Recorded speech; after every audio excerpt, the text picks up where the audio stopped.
अमरीकी सदर वाली हमेशा की तरह फिर वो जो है ना बयानबाजी कर रहे हैं, धमकियां दे रहे हैं। उन्होंने क्या कहा? उन्होंने कहा कि बैनुल अक़वामी समंदरी गुज़रगाह आबने हुर्मुज़ पर अमरीका का कंट्रोल है। सदर ट्रंप ने मजीद कहा कि उन्हें ईरान पर एतमाद नहीं है, वो आबने हुर्मुज़ में कार्रवाई कर सकते हैं लेकिन उसे सख्त जवाब मिलेगा, ये उनकी जानिब से कहा गया। बिल्कुल, और साथ ही साथ उन्होंने ये भी कहा है कि हमारी बहुत मजबूत पोजीशन है।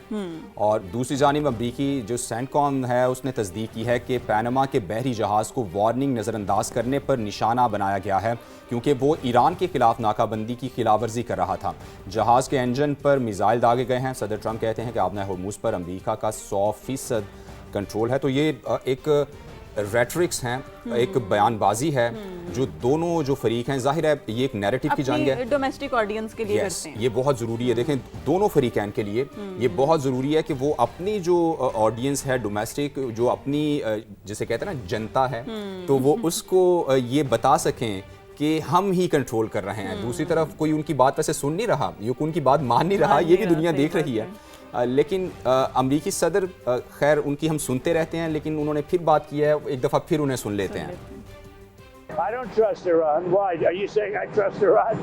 I'm the last person that trusts Iran. They've lied to me constantly. We have total control over the Hormuz Strait right now. They don't have control. We have total control. We own it. And at some point, maybe they'll do something and then they get blown away. But right now, we're in a very good position. We have a country that has been the bully of the Middle East for 50 years. It's really 51 if you think about it, right? We've been saying 47 for 4 years. And they're no longer the bully of the Middle East. ये तो जी जंग का जो एक फरीक है उनकी बातें थी, अमरीकी सदर की बातें थी। जंग का जो दूसरा फरीक है यानी ईरान, वो ये कह रहा है कि शराइत हमने साजिशों के ज़रिए अमरीका तक पहुंचा दी हैं, जब तक उन्हें तस्लीम नहीं किया जाएगा आबना हुर्मुज़ बंद रहेगी। ये दो टोक उनका जो है ना मौक़िफ़ है। Secretary supreme national security council Mohsen Rezaei की जानिब से ये दो टोक बयान दिया गया है। उन्होंने कहा है कि अमरीका को जंग ख़त्म और हमारे असासे बहाल करना होंगे, तो वो इन चीज़ों पे जो पहले दिन से कहते आ रहे हैं वो स्टिक है। हाँ बिल्कुल, ऐसे ही वो डटे हुए हैं और अपने मौक़िफ़ से पीछे नहीं हटे। तर्जुमान पासदारान इनकलाब ने भी दुश्मन को खबरदार किया। उन्होंने कहा है कि दोबारा खतरात का सामना हुआ तो तवानाई सिस्टम्स और इंटरनेट से जुड़ा आलमी इंफ्रास्ट्रक्चर तबाह कर दिया जाएगा। इस वक्त खलीज फारिस में अमेरिका का एक भी जहाज़ मौजूद नहीं है और वज़ीर ख़ारजा अब्बास अराग़ची बोले कि हालिया जंग ने साबित कर दिया कि ईरान नाकाबिल शिकस्त है। अच्छा, इसमें तो मेरा ख्याल है कोई दो राय भी नहीं है कि ईरान ने बहुत ही हिम्मत का मुजाहिरा किया है और ईरान ने खुद को मनवाया है, अमेरिका को टफ टाइम दिया है और इसराइल के भी जो ख्वाब थे ना वो भी चकनाचूर हैं क्योंकि वो एक्सपेक्ट नहीं कर रहे थे ईरान से इस किस्म की रिटेलिएशन। और मेरे ख्याल से शायद दुनिया भी एक्सपेक्ट नहीं कर रही थी। ईरान जैसे कहते हैं ना आउट ऑफ द वे आया, एक सडन आया और अचानक एक झटका होता है पूरी दुनिया को। वरना देखें, एक तरफ सुपर पावर सो कॉल्ड कह लें, लेकिन सुपर पावर बहरहाल है, और एक तरफ ईरान जो कि पाबंदियों का शिकार और 50 साल से ऑलमोस्ट पाबंदियों का शिकार। तो ऐसे मुल्क का डट जाना भी ये एक बहुत बड़ी, बल्कि ये जीत है। ये ऐसे मुल्क का डट जाना भी जो कि सामने सुपर पावर अपने आप को कहने वाले मुल्क हों और एक तरह से नाकों चने चबवा दिए हैं। और वो तो आपने पिछले दिनों सुना होगा, अमरीकी जो ऑफिशियल्स हैं, अमरीकी सदर ये कह रहे हैं कि बड़े टफ लोग हैं ईरानी जो हैं। तो वो अब अमरीका भी यानी आपका मुखालिफ जो मैदान जंग में बरसरे पैकार है, आपका मुखालिफ ये मान रहा है कि बहुत टफ लोग हैं। बिल्कुल ऐसे। और फिर सिर्फ मैदान जंग में टफ नहीं है, निगोसिएशन में भी उतने ही टफ है, उतना ही टफ टाइम दिया। लेकिन पाकिस्तान ने अपना बड़ा अच्छा रोल प्ले किया, दोनों फरीकैन को बिठाया मुसलसल। और अभी भी जो है ना पाकिस्तान इसी कोशिशों में है कि अभी भी दोनों फरीक बैठें और एक बार फिर से जो है ना वो राउंड हो टॉक्स का दोबारा से, और जो ये मामला है वो अपने हतमी जो है ना वो कहते हैं ना कि मराहिल में दाखिल हो और इनका कोई जो है ना वो हल निकले। इसी वजह से खिते में अमन के मिशन के लिए वज़ीर दाखिला मोहसिन नकवी ने ईरान का दौरा किए। सदर मसूद पज़ेश्कियान, वज़ीर ख़ारजा अब्बास अराग़ची और हम मनसब इस्कंदर मोमिनी से उन्होंने मुलाकातें की हैं। ईरान अमरीका कशीदगी के खात्मे और आलमी सूरत हाल पर उनके दरमियान बातचीत हुई। फिर दो तरफा ताल्लुकात और इलाकाई अमन के हवाले से भी तबादला ख्याल किया गया। अच्छा, ये मोहसिन नकवी के जो दौरे हैं ये इंतहाई अहम नौइयत के हैं और यकीनी तौर पर तारीख में ये याद भी रखे जाएंगे। पाकिस्तान का किरदार जो है वो तारीख में याद रखा जाएगा। पाक ईरान ताल्लुकात मजबूत और नाकाबिल तस्खीर हैं, ये एक अहम नौइयत का बयान पाकिस्तान दो तरफ़ा ताल्लुकात के फ़रोग़ के लिए संजीदगी और अज़्म के साथ आगे बढ़ रहा है। मोहसिन नकवी की जानिब से ये कहा गया है, जबकि ईरानी सदर ने कहा कि बरादर मुल्क के साथ ताउन वसी करने के लिए तैयार हैं। दो तरफ़ा ताल्लुकात के फ़रोग़ से खित्ते में इस्तेहकाम और सलामती में मदद मिलेगी। अब देखें, ये पाकिस्तान का हमसाया, देखें हमसाए चेंज नहीं होते, यानी आप अपनी टेरिटरी चेंज नहीं कर सकते।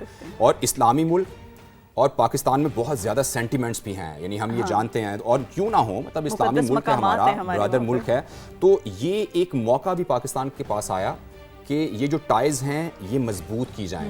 पाकिस्तान ने किया, देखें वो, और दूसरी अच्छी बात यह है कि वो तस्लीम कर रहे हैं, जो हमारे ईरानी भाई हैं, वो पाकिस्तान ने जो रोल प्ले किया वो तस्लीम कर रहे हैं कि पाकिस्तान भी एक जैसे कहते हैं ना कि आउट ऑफ द वे जाकर पाकिस्तान ने कोशिश की कि हम ईरानी भाइयों को इन चीज़ों से बचाएं, दुनिया को इस सारी कशीदगी से बचाएं।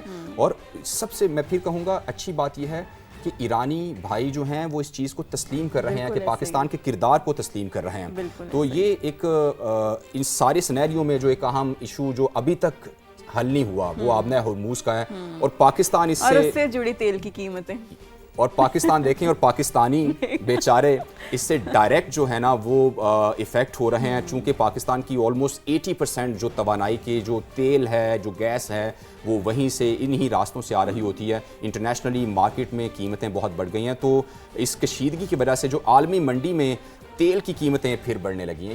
ये खबर पढ़ते हुए मुझे अच्छा नहीं लगता। आपको अच्छा नहीं लगता, इसलिए मेरा ख्याल है मैं पढ़ देती हूँ खबर। ये प्लीज आप शुरू करें। हाँ। बरतानवी ब्रेंट क्रूड $90 के करीब पहुंच गया, जबकि अमरीकी खाम तेल $83 से तजावुज कर चुके हैं। और पाकिस्तान में रोजाना की बुनियाद पर कीमतों के तयन में पेट्रोल ₹1.70 सस्ता, जबकि हाई स्पीड डीजल ₹1.39 फी लीटर महंगा कर दिया गया, और पेट्रोल की नई कीमत ₹325.92 फी लीटर मुकर्रर की गई, और हाई स्पीड डीजल ₹382.25 तक जा पहुंचा है। मौसम, मेरा ख्याल है आप सुबह जब उठते होंगे तो आप सबसे पहले यही सोचते होंगे कि आज पेट्रोल कितना महंगा होगा। नहीं, पहले सोने से पहले बोले हैं, पहले सोने से देखें, क्योंकि ये रोज का काम हो गया ना, 12 बजे से पहले पता है कि भाई वो कुछ ना कुछ होने वाला है। हाँ। तो पहले नींद नहीं आती, और फिर उठते साथ भी जब वही चीज़, जाहिर है यहाँ आना होता है तो हमने चीज़ें देखनी भी होती हैं कि क्या भाई चल रहा है सारा कुछ, तो उठते साथ जब ये खबर आती है ना सामने कि दोबारा महंगा हो गया। दोबारा देखें, ये मसला ना तब तक हल नहीं होना जब तक ये जो मेन मसला है, यानी जंग का जो ये कशीदगी है, ये मुकम्मल तौर पर हल नहीं हो जाती।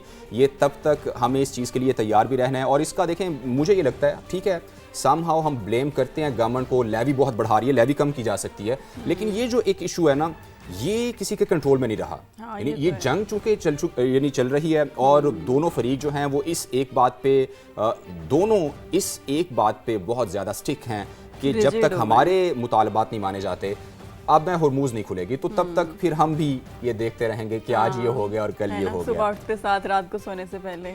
बिल्कुल, ये एक तरह दवाई बन गई है ना वो। जैसे चलें, खैर आगे एक कराची का जो डोमेस्टिक जो इश्यूज़ हैं, और कराची में जो एक बहुत ही दिल खराश वाक़या हुआ, अफसोसनाक वाक़या हुआ, और वो केस है जी मीर रज़ा की हलाकत का, जहां केस में अब कत्ल के शवाहिद भी मिलने लगे हैं। ये खुशाइन बात है, चूँकि केस शुरू हुआ तो ऐसा लग रहा था कि जैसे ब्लाइंड केस है, ये पता नहीं हल कैसे होगा।